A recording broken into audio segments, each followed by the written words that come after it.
It started as harmless static during Ella's nightly phone calls with her boyfriend. "It's just interference," she laughed, until the static formed words. "Help me," a faint voice pleaded. Ella dismissed it as a prank, but the voice grew more insistent every night.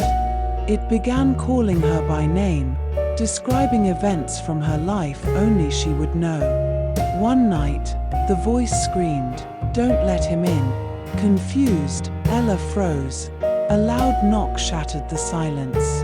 Peering through the peephole, she saw her boyfriend. Relieved, she opened the door. But as he stepped inside, her phone buzzed. The voice on the other end whispered, "That's not him." Sophia inherited an antique porcelain doll from her grandmother, a family heirloom passed down for generations. Its wide, glassy eyes seemed to follow her wherever she went. At first, it was just unsettling, but soon, she started hearing whispers in the dead of night. One evening, she distinctly heard the doll say, "Don't leave me alone." Sophia laughed nervously and locked it in the attic. That night, she woke to faint giggles and tiny footsteps outside her bedroom door. The next morning, she found the attic door wide open and the doll sitting on her nightstand, its head tilted and lips slightly parted. Scratched into the wood beneath it were the words, "I warned you." This is the story of Ellen. When Ellen moved into her grandmother's old country house, she couldn't shake the feeling that she was being watched. Every creak of the wooden floors, every whisper of the wind through the cracks in the windows felt like eyes following her. While cleaning the attic one day, she found an old journal belonging to her grandmother. The entries grew more erratic over time, describing shadows moving in mirrors and the sensation of being stared at through the walls. The final entry read, "They're in the walls. If you're reading this, don't look too closely, or they'll notice you too."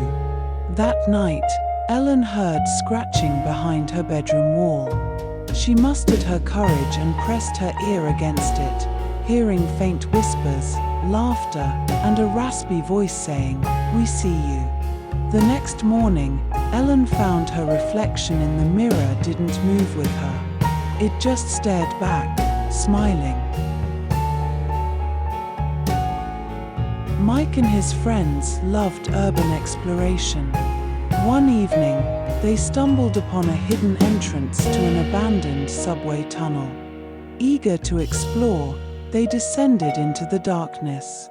The air grew colder, and the faint sound of shuffling echoed through the damp corridors. They discovered an old train car, covered in rust and graffiti.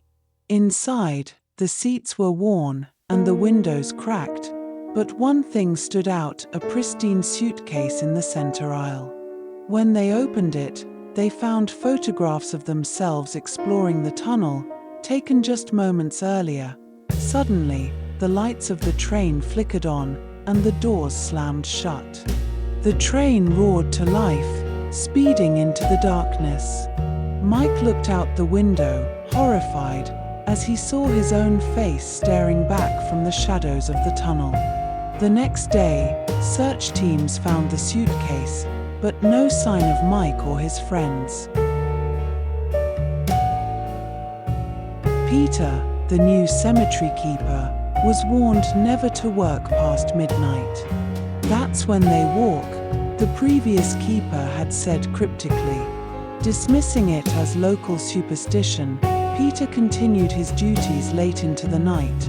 One evening, as he cleared debris from an old grave, he noticed footprints leading away from it. They were fresh and headed toward the nearby woods. Curious, Peter followed them. The deeper he went, the louder the whispers became. When he reached the source, he found a circle of people in tattered clothing standing around a grave, their heads bowed. Suddenly, they all turned to face him, their hollow eyes staring deep into his soul. One of them whispered, "You've disturbed us. Now, you'll stay." The next day, the townsfolk found Peter's abandoned tools, but no trace of him. At night, a new figure appeared among the cemetery's ghostly wanderers. Ethan loved trains. One night, after a late shift, he boarded the midnight train that supposedly didn't exist. The car was empty except for an old man sitting across from him. The man smiled faintly and said, "You shouldn't be here." Confused, Ethan asked what he meant, but the man simply pointed at the window.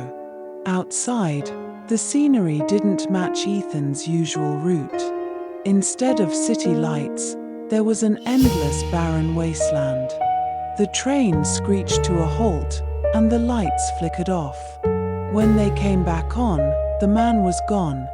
The intercom crackled, announcing, "End of the line. All souls disembark." Terrified, Ethan ran to the door, but the conductor, a pale, skeletal figure, blocked his path. "You don't belong here," it hissed, pushing him out. Ethan awoke the next morning on a park bench, clutching a ticket that read, "One way. Midnight." In the old boarding school where Myra worked as a caretaker, students spoke of the shadow on the stairs. "Don't look at it directly," they warned, "or it will follow you." Myra laughed at the stories, thinking them silly ghost tales to scare the younger kids. One stormy night, Myra heard footsteps echoing through the empty halls. Grabbing a flashlight, she headed toward the staircase. There, on the middle step, was the shadow, a human-like figure darker than the surrounding gloom. Curious, Myra shone her flashlight on it, but it absorbed the light, remaining a pitch-black void. Suddenly, the shadow moved, darting up the stairs. Myra's flashlight flickered, and when it came back on, the shadow was gone. But her own shadow stretched unnaturally long behind her, twisting and writhing as if alive.